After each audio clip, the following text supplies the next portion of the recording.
श्री राम। क्या कहना चाहेंगे आप श्री रामचंद्र जी के नारे के साथ? बस मैं यही कहना चाहूंगा कि हम सब एक रहें, श्रेष्ठ रहें। हनुमान जी का जैसे चरित्र बहुत उत्तम है, जी। वो बलवान देखो, विद्यावान देखो, चरित्रवान देखो, ऊर्जावान देखो, जी। स्मृतिवान देखो, समाधिवान देखो, हर प्रकार से भगवान हनुमान जी का चरित्र युवाओं के लिए मार्गदर्शन का काम करता है। तो इन युवाओं को क्या हनुमान जी के क्षेत्र के साथ साथ चरित्र की भी उपासना करनी चाहिए? देखिए, सबसे पहले जो हनुमान जी हैं हमारे हमारे हनुमान जी जो हैं एक बहुत ही बड़े उदाहरण है विनम्रता के। जिनके पास ताकत हो जाती है, शक्तिशाली हो जाते हैं, तो वो क्या होते हैं, वो मन भटक जाते हैं, सच्चे रास्ते से भटक जाते हैं। लेकिन हम हनुमान जी की उपासना क्यों करते हैं? क्योंकि उनके पास ताकत थी। उनके पास ताकत थी, लेकिन उन्होंने क्या किया, हमेशा विनम्र रहे। वो हाँ, क्योंकि क्या होता है, जब भी हम सेवा करते हैं, सेवा से हमेशा अहंकार नष्ट होता है। आप देखे जाएंगे, गुरुद्वारे में जाते हैं, BMW से उतरते हैं लोग और जूता पॉलिश करते हैं। क्यों करते हैं? क्योंकि हमारे जो शरीर के अंदर अहम होता है उसका नष्ट होता है। उसी प्रकार से हनुमान जी से हम बहुत अनेकों चीजें सीख सकते हैं कि एक शक्तिशाली होने के बावजूद वो इतने विनम्र हैं, इतने तेज हैं, इतने बुद्धिमान हैं, और ये सब चीजें हैं। हनुमान जी सिर में शिखा रखते थे, छाती में यज्ञोपवीत रखते थे, लंगोट का धारण करते थे, चरित्रवान थे। क्या हमारे आज इन युवाओं को भी अब देखिए, अब आज के हम थोड़ा लेटेस्ट देखा जाएगा, लेटेस्ट देखें तो आज हर चीज़ पॉसिबल नहीं हो पाएगी कि हमेशा हम कुर्ता पजामा पहन के चल सके या पर्दानी पहन के चल सके। लेकिन हम उन विचारों को फॉलो कर सकते हैं जो हनुमान जी फॉलो करते थे। हर एक पराई स्त्री को, मतलब वो बहुत ही, मतलब अपन ऐसा बोलते हैं कि स्त्री टच नहीं कर सकती, ऐसा नहीं है। भगवान तो सदा ब्रह्मचारी हैं, बहुत ही महान है। उनको कोई छू देगा तो भगवान का ब्रह्मचर्य वो नष्ट नहीं हो जाएगा। लेकिन वो उनके प्रति एक बहुत ही अच्छी निष्ठा रखते थे, बहुत ही अच्छी निष्ठा रखते थे। इसलिए हम आज हनुमान जी से हम ये सीखेंगे कि जितने वो ब्रह्मचारी होते हैं लोग, ब्रह्मचारी रहें और किसी पराई स्त्री के लिए कुछ गलत ना सोचें। ऐसा समाज में कुछ ऐसे राक्षस प्रकृति के लोग, जैसे अभी आपने देखा होगा, जी। ध्रुव राठी के नाम तो सुना होगा। अरे सर, उन्होंने कहा, ध्रुव राठी के नाम तो सुना होगा। अरे सर, उन्होंने कहा कि भगवान श्री राम मांस का भक्षण किया करते थे। क्या कहना चाहेंगे ऐसे महान?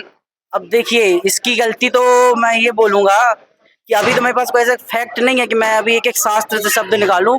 जो उनके फैक्ट थे, मैंने उनको क्रॉस चेक किया, चैट जीपीटी में स्क्रीनशॉट डाला, तो वो सेंटेंस कहीं और का निकल रहा है, प्रावधान कहीं और का निकल रहा है। जैसे मैं बोला, इंग्लिश का ट्रांसलेशन उठा। हाँ, वो बस एक का है, एक श्लोक डाल दिए, जिससे क्या होता है, एक माइंड में इमेज क्रिएट होती है। वैसे ही आज के नया युवा जो है, धर्म को मतलब बहुत ही ज्यादा महत्व नहीं दे रहा है। लेकिन कुछ अपन हिंदू धर्म के हिसाब से भाई कि मांस मदिरा ना खाए, हिंदू धर्म मना किया है, लेकिन वो ऐसा बोल रहे हैं कि भाई मांस मदिरा खाओ ना खाओ, उससे मतलब हिंदू धर्म में कहीं नहीं लिखा है कि मांस मदिरा खाओ या ना खाओ। मतलब वो क्या कर रहे हैं, धर्म से और दूर कर रहे हैं बंदों को। भाई आपको क्या समस्या है, हमारे उसके बारे में मत बोलिए। आप पर्सनल, आप दूसरे धर्म के बारे में बोलेंगे तो आप शायद दूसरे दिन गर्दन कट जाएगी, दूसरे दिन फिर भगवान जाने क्या होगा, भगवान को प्यारे हो जाए। अब जो भी बोल सकते हैं, है ना। तो मेरा विनम्र निवेदन है कि किसी धर्म विशेष के बारे में आप, भाई हर धर्म में गलतियां हैं, हर धर्म में अच्छी चीजें हैं, तो आप अच्छी चीजें दिखाएंगे तो समाज अच्छा होगा, है ना। आप ये बता रहे मांस खाएं, मदिरा खाएं, आप उसको वो टेंशन मत लें, सब अच्छा है, भगवान कोई धर्म नहीं रोक रहा। क्यों नहीं रोक रहा है? क्यों नहीं रोक रहा है भाई? अब आप अच्छे से पढ़ेंगे तो आपको स्पष्ट दिखेगा, लेकिन हमारे मन में इमेज क्रिएट हो जाती है। उनका हमने विजुअल देख लिया, एआई देख लिया, तो हमको लगता है कि ये सत्य है। उन्होंने मतलब डाला जो कोड, कहने का तात्पर्य यह है कि प्रोपेगेंडा रचा जा रहा है सनातन को बर्बाद करने के लिए। हाँ, ऐसा भी बोल सकते हैं थोड़ा सा। मतलब ये है तो उनके जो फैक्ट हैं वो एक धर्म विशेष के लिए आते हैं हर बार, एक और विशेष के लिए आए कि राम है भी कि नहीं है, मतलब बोलने में हमको सही लगता है। हमारे इतने करोड़ों लोगों की श्रद्धा है, हम मान लीजिए हमको मतलब नहीं है, किसी को कुछ मतलब नहीं, लेकिन भाई कोई अच्छी चीजें सीख रहे हैं हम, कोई चीजों से आराम से अच्छी चीज सीख रहे हैं, तो कोई बुराई है क्या? ना, बिल्कुल। भाई आप दारू की वो ऐड कर दीजिए ना, दारू इतनी नुकसान करी समाज में, अब उसका विरोध कीजिए। वो विषय नहीं है विरोध हाँ। करने के लिए, बाकी ये विषय बस धर्म के विषय है उनके पास, हर चीज में धर्म का विषय है। जैसे जी हनुमान जी अपनी शक्ति को भूल चुके थे, जामवंत जी ने उन्हें याद दिलाया। तो क्या ये सिंपल तरीके से ऐसा है कि आज भी युवाओं को अपना समर्थ जानने की आवश्यकता है? बिल्कुल, आज हम हर एक व्यक्ति, एक दिव्यांग से लेके एक सर्वश्रेष्ठ व्यक्ति तक, हर एक व्यक्ति के पास अलग अलग अपनी अपनी रुचि है, कला है अपना अपना। तो हम ये चीज जाने कि कोई कमजोर नहीं होता और कोई शक्तिशाली नहीं होता। रावण भी इतना शक्तिशाली था, लेकिन उसकी कमजोरी थी ना, हीन था। और जो कमजोर था जो कमजोर था उसकी भी कितनी शक्तिशाली थी। वो कमजोर का कई एग्जाम्पल हैं, जैसे वो एग्जैक्ट याद तो नहीं आ रहा है, लेकिन ये है कि कमजोर भी बहुत ही शक्तिशाली था। तो इस प्रकार से हमने युवाओं के विचार जाने। एक और युवा साथी हैं, हम चाहेंगे वो अपने विचार रखें, क्योंकि देखो कहते हैं जिस ओर युवा चलता है उस ओर देश चलता है। सर नमस्कार, स्वागत है आपका। नमस्कार सर। क्या खास संदेश देना चाहेंगे हिंदुओं को इस पावन पर्व पर? आज जैसे कि हम सबको पता है कि हनुमान जन्मोत्सव है। आज के दिन हनुमान जी ने जन्म लिया था।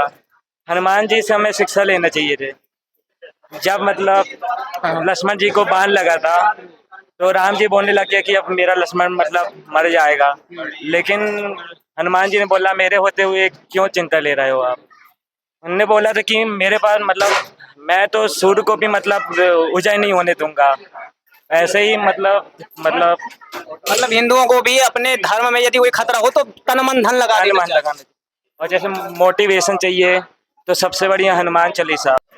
तो इस प्रकार से हमने विभिन्न प्रकार के लोगों से बात करने का प्रयत्न किया, प्रयास किया। हमने उनको ये विचार जानने का भरकस प्रयत्न किया और पता चला कि उनके विचार क्या है हनुमान जी को लेकर, श्री राम जी को लेकर। और गौतम कणाद, जैमिनी, पतंजलि, अत्रि, भृगु, वशिष्ठ, अंगिरा, जितने भी ऋषि मुनि हुए हैं, क्योंकि धर्म केवल दिखावे की वस्तु नहीं है, धर्म धारण करने की वस्तु है। कहते हैं धारणातिथि धर्म। इतना कह के मैं अपनी वाणी को विराम दूंगा। ओम नमस्कार।